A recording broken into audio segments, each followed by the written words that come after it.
Amados irmãos e irmãs, hoje, dia 9 de junho, terça-feira da 10ª semana do Tempo Comum, mas de um modo especial hoje, a Igreja nos convida a celebrar a memória de São José de Anchieta. E neste mês dedicado ao Sagrado Coração de Jesus, queremos pedir a graça de que o nosso coração se assemelhe cada vez mais ao seu coração. Em nome do Pai, do Filho e do Espírito Santo. Amém. A graça e a paz de nosso Senhor Jesus Cristo, o amor do Pai e a comunhão do Espírito Santo esteja sempre convosco. Bendito seja Deus que nos reuniu no amor de Cristo. Hoje o Evangelho se encontra, amados irmãos e irmãs, em São Mateus, capítulo 5, versículos de 13 a 16. O Senhor esteja convosco, Ele está no meio de nós. Proclamação do Evangelho de nosso Senhor Jesus Cristo, segundo Mateus. Glória a vós, Senhor. Naquele tempo, disse Jesus a seus discípulos: Vós sois o sal da terra. Ora, se o sal se torna insosso, com que salgaremos? Ele não servirá para mais nada, senão para ser jogado fora e ser pisado pelos homens. Vós sois a luz do mundo. Não pode ficar escondida uma cidade construída sobre um monte.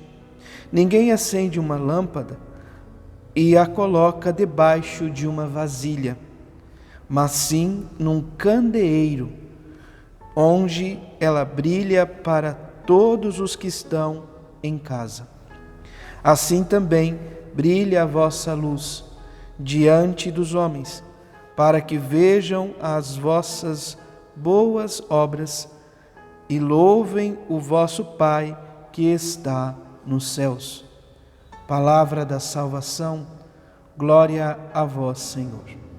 Amados irmãos e irmãs, antes de refletirmos o Evangelho, vamos ouvir um pouquinho, de um modo bem breve, a história de São José de Anchieta.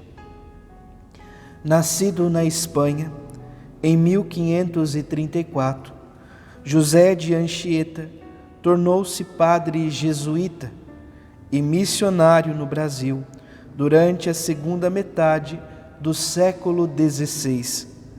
Dedicou-se principalmente a catequizar a população indígena, da qual foi defensor incondicional. Foi também historiador e poeta. Faleceu em 1597 em Vitória, Espírito Santo. Foi declarado santo pelo Papa Francisco em 2014. São José de Anchieta, o apóstolo do Brasil, intercede em favor dos atuais povos indígenas. E voltando então o nosso olhar para o Evangelho de hoje, amados irmãos e irmãs, nós nos deparamos então com esta afirmação de nosso Senhor Jesus Cristo. Estamos no Sermão da Montanha. Ontem ouvíamos as bem-aventuranças, Jesus que proclama a felicidade na vida daqueles que procuram assumir o projeto de Deus, sendo pobres em espírito, lutando pela justiça, mantendo a pureza de coração, enfim. Todos esses são caminhos, são realidades, convites para que possamos nos configurar ao projeto de Deus. E hoje então, terminando este belíssimo discurso das bem-aventuranças, nosso Senhor Jesus Cristo continua ensinando os discípulos e diz: Vós sois o sal da terra. Nosso Senhor Jesus Cristo chama os discípulos de sal da terra. Amados irmãos e irmãs, o sal, nós sabemos que ele vem para dar sabor às coisas.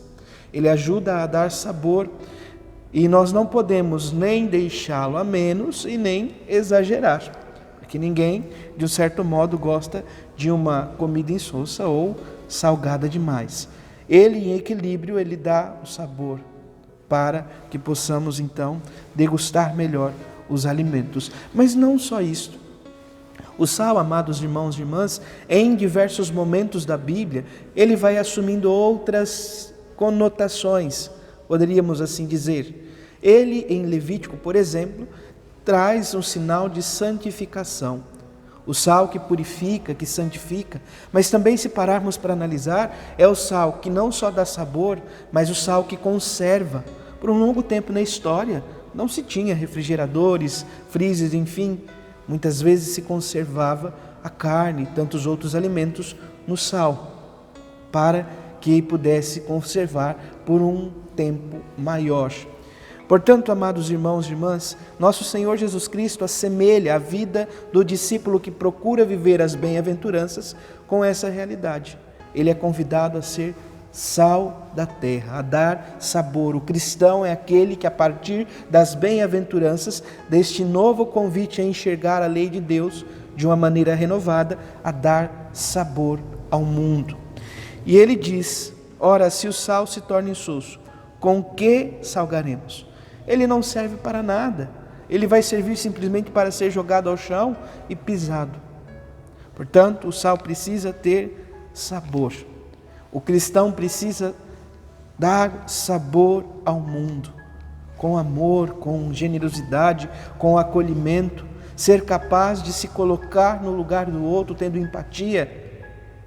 Esta é a característica de um bom cristão. E tudo isso porque, primeiramente, um Deus de amor e de bondade teve empatia para conosco, nos amou, nos ama incondicionalmente, nos escuta, conhece o nosso interior. Portanto, somos convidados a ser sal da terra. E ele continua: vós sois a luz do mundo, como está lá no versículo 14. Esta luz, nós devemos reconhecer que é o próprio Senhor Jesus Cristo. Ele é a luz por excelência, que ilumina os nossos corações. Não faz muito tempo, nós apagávamos o círio pascal, que nos acompanhou durante o período pascal, durante 50 dias. O círio estava em evidência para quê? Para ir iluminando e aquecendo o nosso coração, e assim todos nós, posteriormente, somos convidados a iluminar o mundo. Vós sois a luz do mundo.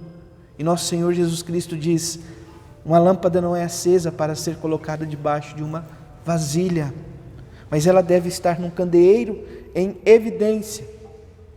Mas, Padre, o que eu posso fazer? Nada sou, poucas coisas contribuo. Amados irmãos e irmãs, todos têm capacidade de se colocar à disposição. Se recorda da história de São José de Anchieta. São José de Anchieta, espanhol, ordenado padre, veio para o Brasil. Se depara com uma língua totalmente diferente, os indígenas. E ali ele começa, amados irmãos e irmãs, a trazer o aspecto litúrgico, a escrever os hinos de liturgia, tudo para a língua indígena. E ajuda esses indígenas a vivenciar esta capacidade de compreender o português, enfim, todo esse caminho, de ir tomando consciência da beleza, da vida, da religião, da história. Pois assim o fez São José de Anchieta. Não tinha, com toda certeza, noção do que poderia fazer aqui na terra de Vera Cruz. Porém, se confiou inteiro em Deus e permitiu que o Sagrado Coração pudesse contribuir, ou melhor, que ele pudesse contribuir com o Sagrado Coração do Senhor e ser luz e sal na vida de muitos. Que o Senhor nos ajude, nos proteja, e como nós sabemos, nós estamos também vivenciando a experiência durante esses dias do livro dos reis, e hoje vale a pena você, amado irmão, amada irmã, com um tempinho procurar a primeira carta aos reis, ou melhor, o primeiro livro dos reis, me perdoe, capítulo 17, versículos de 7 a 16. Narra a história do profeta Elias e da viúva de Serepta. o Senhor nos ajude a ser sal da terra e luz no mundo, por intercessão de São José de Anchieta. Louvado seja nosso Senhor Jesus Cristo, para sempre seja louvado. Em nome do Pai, do Filho e do Espírito Santo. Amém. Graça e paz.